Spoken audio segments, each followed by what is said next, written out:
Hello everyone, welcome back to a online solution. तो आज मैं इस वीडियो के माध्यम से क्लास 10th का सोशल साइंस का बहुत ही इम्पोर्टेंट और लाजवाब सवाल बताने वाले हैं। तो आप इस वीडियो को मिस मत करना। एंड सॉरी बिकॉज ये सवाल मैंने लिखा है तो इंग्लिश में लिखना थोड़ा सा मुश्किल था, तो जब मैं लैपटॉप में बताऊंगा तो उसको मैं इंग्लिश में ट्रांसलेट कर दूंगा, ठीक है ना। तो फिलहाल आज आप हाथ से पढ़ें। ओके, कोशिश करूंगा मैं आपको इंग्लिश में लाने के लिए। तो आप इसका सवाल मैंने आपको लैपटॉप वाले में बताया था, तो थोड़ा सा वहाँ पे ना ठीक होता है, कॉपी पेस्ट करने में आसान हो जाता है। यहाँ पे लिखने में थोड़ा सा ज़्यादा देर, इसलिए मैं हिंदी में लिख दिया इसको। तो चलिए देखते हैं, 3 मार्क्स या 2 मार्क्स वाला सवाल आपको देखने को मिलेगा। चाहे बिहार बोर्ड हो, चाहे यूपी बोर्ड हो, चाहे झारखंड बोर्ड हो, चाहे कोई और बोर्ड हो, आप अगर हिंदी से दे रहे तो ये देखिए। सबसे पहला सवाल, ये जो सवाल देख रहे हैं कि अर्थव्यवस्था किसे कहते हैं, बहुत इंपॉर्टेंट, बहुत बार सवाल पूछा जा चुका है। आइए पढ़ते हैं। अर्थव्यवस्था एक ऐसा तंत्र या ढांचा है, क्या है, एक स्ट्रक्चर है, एक बनावट है, ढांचा है, जिसके अंतर्गत विभिन्न प्रकार की आर्थिक क्रियाएं संपादित की जाती है। मतलब एक ऐसा ढांचा है अर्थव्यवस्था जिसके अंदर क्या होता है ना, जिसके अंतर्गत जो है बहुत अलग अलग प्रकार के, विभिन्न प्रकार के, अलग अलग प्रकार के आर्थिक क्रियाएं होती है। मतलब पैसा वाला काम होता है। आर्थिक क्रिया मतलब पैसा, जिससे अर्निंग किया जाए, जिससे पैसा कमाया जाए, वो काम किया जाता है। जैसे देखिए कृषि, कृषि क्यों करते हैं भाई, क्योंकि कृषि से हमको पैसा मिलेगा, है ना, रोजगार चलेगा। व्यापार क्यों करते हैं, क्योंकि इससे आर्थिक होगा, इनकम होगा, इकोनॉमिक आपका बढ़ेगा। उद्योग क्यों करते हैं, है ना, क्योंकि हमको पैसा मिलेगा। बीमा, बैंकिंग, परिवहन एवं संचार आदि, ये सब क्या है, अर्थव्यवस्था का उदाहरण है। यानी कि ऐसा व्यवस्था जिससे आर्थिक क्रिया किया जाए उसको अर्थव्यवस्था कहेंगे, ठीक है ना। यानी कि जिससे हमको इनकम हो रहा है, चाहे वो एजुकेशन क्यों ना हो, चाहे वो सेलिंग परिवहन हो, या चाहे वो व्यापार ही क्यों ना हो, कुछ भी हो जिससे अर्थव्यवस्था, आर्थिक क्रियाएं हो रहा, उसको क्या बोलेंगे, अर्थव्यवस्था। तो मैं आपको रिकमेंड करूंगा कि आप इन सभी सवालों को याद करें धीरे धीरे से। ये सब प्रीवियस ईयर का सवाल है। ओके, चलिए आगे पढ़ते हैं। दूसरा सवाल देखिए आपके सामने हाजिर है। ये सवाल क्या बोलता है, मौद्रिक प्रणाली क्या है। देखिए, मौद्रिक प्रणाली का मतलब मुद्रा वाला, है ना, पैसा जो लेन देन करते हैं। अब देखिए समझते हैं मौद्रिक प्रणाली क्या है। मौद्रिक प्रणाली में विनिमय का सारा कार्य मुद्रा की सहायता से होता है। विनिमय का मतलब क्या समझे, लेन देन। मौद्रिक प्रणाली मतलब पैसा वाला जो सिस्टम है, उसमें जितना भी लेन देन का काम होता है सब कौन करता है, मुद्रा की सहायता से करता है। लेकिन पहले हम लोग मुद्रा से नहीं करते थे, हमारे दादा परदादा लोग क्या करते थे, चावल के बदले धान, धान के बदले आटा, इस तरह से, ठीक है। तो अभी वर्तमान में मौद्रिक प्रणाली में विनिमय का सारा कार्य कौन करता है, मुद्रा की सहायता से होता है। इस प्रणाली में पहले कोई व्यक्ति अपनी वस्तु या सेवा को बेचकर मुद्रा प्राप्त करता है ना। क्या होता है, इस प्रणाली में पहले कोई व्यक्ति क्या करता है, या तो वस्तु को बेचेगा या तो सेवा देगा। जैसे सेवा देने का मतलब ये हो रहा है कि जैसे आपने मोबाइल रिचार्ज कराया, तो मोबाइल रिचार्ज कराया तो वो सेवा आपको दे रहा है और आप पैसा दे रहे हैं, तो वस्तु बेचा या सेवा बेचकर जो है मुद्रा प्राप्त करता है, और फिर उस मुद्रा से अपनी जरूरत की अन्य वस्तुओं को प्राप्त करता है। जैसे कि अगर कोई व्यक्ति सेवा कर रहा, ठीक है ना, जैसे कोई व्यक्ति कोई भी सेवा कर रहा है, जैसे मानिए कोई साइकिल बना रहा, ठीक है, साइकिल क्यों बना रहा है, क्योंकि उसको मुद्रा की जरूरत है। आपको सेवा दे रहा, आप साइकिल बनवा रहे हैं, और आप जो पैसा देंगे वही पैसा फिर उसको जो जरूरत की जो चीजें होंगी उसको क्या करेगी, खरीदेगी। मतलब मुद्रा के बदले ही काम हो रहा है ना। तो अपनी जरूरत, कोई भी व्यक्ति वस्तु या सेवा को बेचता है, या तो वस्तु बेचता है या तो सेवा को बेचता है, अब मुद्रा प्राप्त करता है, पैसा अर्निंग करता है, और फिर मुद्रा से ही मतलब जो पैसा आपने दिया है, जो हमने दिया है, उसी की सहायता से वो अपनी जरूरत की वस्तु को क्या करता है, खरीदता है। क्योंकि इस प्रणाली में मुद्रा विनिमय के माध्यम का कार्य करती है। क्योंकि जाहिर सी बात है, अब जो भी आदमी मुद्रा का लेन देन करेगा, जो भी करेगा वो पैसा, मतलब क्या बोलते ना, बाबू ने भैया सबसे बड़ा रुपया, पैसा सबसे बड़ी चीज है। चाहे जितना बड़ा, आज बड़ा से बड़ा जो आदमी दिख रहा है, सबका कमाल रुपया है। रुपया नहीं तो कोई नहीं पूछेगा, इतना जान लो। पैसा है तो सब पूछेगा, नहीं है तो कोई नहीं पूछेगा। आज बड़ा से बड़ा आदमी आपको जो दिख रहा है ना, वो सब पैसा का कमाल है, ठीक है ना। उसका अपना कुछ नहीं, बस पैसा का कमाल है। तो पैसा है तो भाई, क्योंकि इस प्रणाली में पैसा ही काम करता है। नए नए ड्रेस पहन रहे, नए जगह घूम रहे, सब पैसा कमाल है। इसलिए इसे मौद्रिक विनिमय प्रणाली कहा जाता है। तो इसलिए बोला जाता है कि मौद्रिक विनिमय प्रणाली मतलब मुद्रा का लेन देन का प्रणाली, ठीक है। उम्मीद है कि आपको समझ में आया होगा बहुत कुछ, और आपको याद भी होगा। चलिए ये सवाल देखें, उदारीकरण से आप क्या समझते हैं। ये आपको क्या बोलते हैं, वैश्वीकरण का एक अंग है उदारीकरण। वैश्वीकरण को 3 भागों में बांटा गया है ना, उदारीकरण, निजीकरण और एक राष्ट्रीयकरण। तो वैश्विक उदारीकरण से आप क्या समझते हैं। देखिए, उदारीकरण का अर्थ होता है सरकार द्वारा लगाए गए सभी अनावश्यक नियंत्रणों तथा प्रतिबंधों, जैसे लाइसेंस, कोटा आदि को हटाना, है ना। उदारीकरण का मतलब ये होता है कि सरकार ने जो भी अनावश्यक यानी कि जो गैर जरूरी है, अनावश्यक है, उस पर नियंत्रण तथा प्रतिबंध जो लगा हुआ, जैसे लाइसेंस हो, कोटा हो, इसको हटाना, इसको खत्म करना। आर्थिक सुधारों के अंतर्गत भारत सरकार में 1991 में उदारीकरण की नीति अपनाई गई, ठीक है ना। कब? आर्थिक सुधारने के लिए, उसके लिए भारत सरकार ने जो है 1991 में उदारीकरण की नीति अपनाई। बस ये काफी है, 2 नंबर के लिखना काफी है। तो 3 सवाल और पढ़ेंगे हम लोग। तो सबसे पहले अगर आप पहली बार इस चैनल पे विजिट कर रहे हो तो चैनल को सब्सक्राइब जरूर कीजिएगा, और आप जो भी लोग यहाँ पे देख रहे हैं चैनल को, वीडियो को लाइक करेंगे, ठीक है ना। और मैं जो सवाल बता रहा हूँ ना, इसको आप याद करते जाओ, ठीक है। ये मत सोचो ना कि सर ये वाला सवाल एग्जाम में आएगा, सब बंदा कमेंट करता सर ये वाला आएगा। मतलब आपके किताब से मैं बता रहा हूँ, किसी गैर किताब से मैं बता रहा हूँ, ठीक है। आप ही की किताब का सवाल है, वो आना नहीं आना अलग बात है, लेकिन आप इसको पढ़ो, समझो, ठीक है ना। जब तक पढ़ोगे नहीं तो कुछ नहीं होने वाला, ठीक है।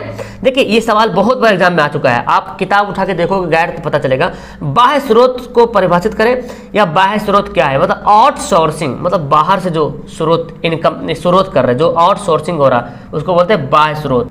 देखिए तो क्या बोलता है, जब बहुराष्ट्रीय कंपनियां, आपको पता है बहुराष्ट्रीय कंपनी किसको बोलते हैं? वैसी कंपनी जो अपनी वस्तुओं का जो व्यापार जो है वो अपने देश के अलावा दूसरे देशों में भी करता है, उस कंपनी को बोलेंगे बहुराष्ट्रीय कंपनी। जैसे टाटा हो गया, मोटर हो गया, फोर्ड हो गया, है ना, नोकिया हो गया, सैमसंग हो गया।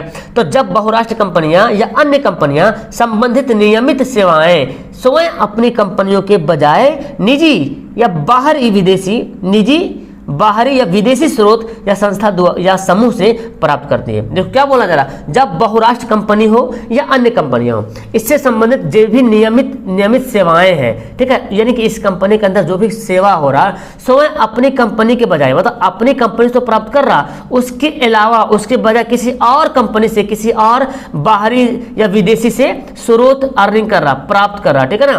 तो बोला जा रहा, क्या बोला जा रहा कि यह संस्था, जो स्रोत हो या संस्था, कहीं से भी वो जो स्रोत है ना, बाहर से कुछ अर्निंग ले रहा, मांग रहा, तो वो स्रोत हो चाहे संस्था से लिया जाए या किसी समूह से लिया जाए, यानी कि अपनी कंपनी में जो चीज जरूरत पड़ रही है उस जरूरत को पूरा करने के लिए किसी और कंपनी पे हम लोग डिपेंड हो रहे हैं, ठीक है ना। कौन? जैसे बहुराष्ट्र कंपनी है, अपनी कंपनी में जो कुछ जरूरत पड़ा, सेवा की जरूरत पड़ रहा, तो क्या कहते हैं, बहुराष्ट्र कंपनी, इसको सेवा की जरूरत पड़ेगा, तो कोई जरूरी नहीं कि सारे के सारे चीज इसके पास मौजूद हो, ये दूसरे कंपनी पर जाएगा और उससे लेगा, है ना। तो ये ऐसे में क्या होगा, जो बाहरी संस्था या समूह से लेता है, जो कुछ प्राप्त करता है, उसी स्रोत को क्या बोलेंगे? बाह्य स्रोत बोलेंगे। ओके, तो उम्मीद है कि आपको ये सवाल भी समझ में आ गया होगा। आगे सवाल पढ़ते हैं। क्या बोलता है, सरकारी सेवा क्या है या किसे कहते हैं? सरकारी सेवा किसे कहते हैं या सरकारी सेवा क्या है, ठीक है ना। देखिए, जब देश या राज्य की सरकार लोगों को काम के बदले मासिक वेतन देती है, सरकारी सेवा तो समझ रहे ना, सरकारी नौकरी यार, है ना, समझ रहे हैं ना। अब सरकारी नौकरी किसको बोलते हैं? जब सरकारी नौकरी कौन देगा? सरकार देगा। तो जब देश या राज्य की सरकार, चाहे देश की सरकार हो यानी कि नेशनल हो या तो स्टेट वाला हो, ठीक है, जब देश या राष्ट्र की सरकार या किसी राज्य की सरकार लोगों को काम करने के बदले मासिक वेतन देती हो, मतलब महीना देता हो, ठीक है ना, और उनसे विभिन्न क्षेत्रों में काम लेती हो, सरकार आपको पैसा देगी और उसके बदले क्या काम लेगी, ठीक है ना। तो इस सरकारी सेवा, तो इसी सेवा को, जो आप सेवा दे रहे हैं ना, जो कोई बंदा काम कर रहा, तो वो जो सेवा कर रहा, उसी सेवा को क्या बोला जाएगा? सरकारी सेवा। जैसे सैन्य सेवा, सेना लोग क्या है, सरकार के अंतर्गत आता है, सेना भर्ती होता है, और सेना जो काम करता है उसमें, है ना, काम करे मतलब वो जो बंदूक उठा के या तो बॉर्डर को हिफाजत कर रहा, तो काम कर रहा वो, ठीक है ना, वो देश को बचा रहा, तो उसके बदले सरकार उसको पैसा देगा, तब तो कर रहा। जैसे कोई शिक्षा है, कोई टीचर है ना, सरकारी टीचर है, अब क्यों पढ़ाता है? क्योंकि वो काम करेगा, बच्चों को पढ़ाएगा और सरकार उसको पैसा देगी। स्वास्थ्य, है ना, हॉस्पिटल में डॉक्टर लोग हैं, है ना, बहुत बड़े बड़े डॉक्टर क्यों हैं? क्योंकि उसके काम के बदले उसको पैसा मिलेगा। तो ये सरकारी सेवा है, स्वास्थ्य सरकारी सेवा है। कोई अब प्राइवेट अलग हो, है ना, ये गवर्नमेंट का, स्वास्थ्य गवर्नमेंट में आता है। वित्त, बैंकिंग, सब क्या है? ये सब सरकारी सेवा। आपके एग्जाम में आता है सवाल ऑब्जेक्टिव वाले में से कौन गैर सरकारी है। अब गैर सरकारी कौन होगा? जैसे मॉल, है ना। प्राइवेट दुकान, हमारा दुकान है तो क्या सरकारी हो जाएगा? मॉल मतलब प्राइवेट नहीं होगा। मॉल क्या है? प्राइवेट है, सरकारी नहीं होता, ठीक है ना। तो ये सब जो सेवाएं हैं, सैन्य सेवा, जैसे रेल वाला सेवा हो गया, रेलगाड़ी, तो रेल सेवा, रेलवे क्या हो गया? रेलवे भी सरकारी सेवा होगी। जो भी रेलवे में काम करता है वो सरकार उसको पैसा देती है, ठीक है ना। तो ये सब जो है ना, ये सब का है सरकारी सेवा है। इसके अंतर्गत जो आदमी काम करता है और इसको पैसा कौन देगा? सरकार देगा, चाहे देश की सरकार देगा चाहे राज्य की सरकार देगा। जिस देश मतलब जो भी सेवा देश के अंतर्गत आता है तो देश देगा। जैसे देखो सैन्य सेवा, सैन्य सेवा देश के अंतर्गत आता है, ठीक है ना, नेशनल, तो देश देती है। शिक्षा में क्या होता है ना, ये शिक्षा ऐसी प्रणाली है जो सरकार यानी कि नेशनल भी है और राज्य भी, स्टेट वाला है। यानी कि अगर स्टेट की शिक्षक आप हैं तो स्टेट वाला सरकार देगी आपको। अगर आप सेंट्रल टीचर हैं तो सेंट्रल टीचर के लिए सेंट्रल सरकार पैसा देगी आपको, ठीक है। उसी तरह स्वास्थ्य भी होता है, बैंकिंग भी होता है, ठीक है। चलिए अब लास्ट सवाल, ये वाला बहुत इंपॉर्टेंट सवाल है। तो मैं जितना 6 सवाल बता रहा हूं, इन 6 का 6 आपको आंसर याद होना चाहिए। अगर याद है तो अच्छी बात है, नहीं याद है तो आप याद कर लेना, ठीक है ना। ओके, बहुत इजी है।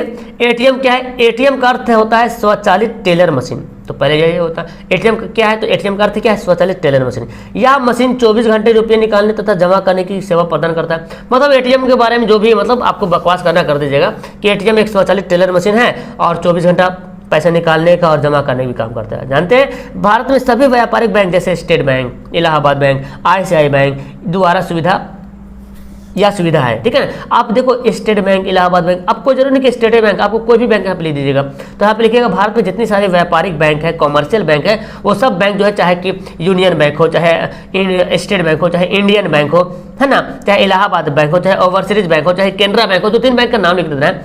ये सब क्या है? सुविधा देती है, अपने ग्राहकों को उपलब्ध कराई जाती है। कौन सुविधा? ये सुविधा जो है एटीएम वाला सुविधा किसको देता है? ग्राहक को देता है। अपना बैंक जो होता है वो ग्राहक को देता है।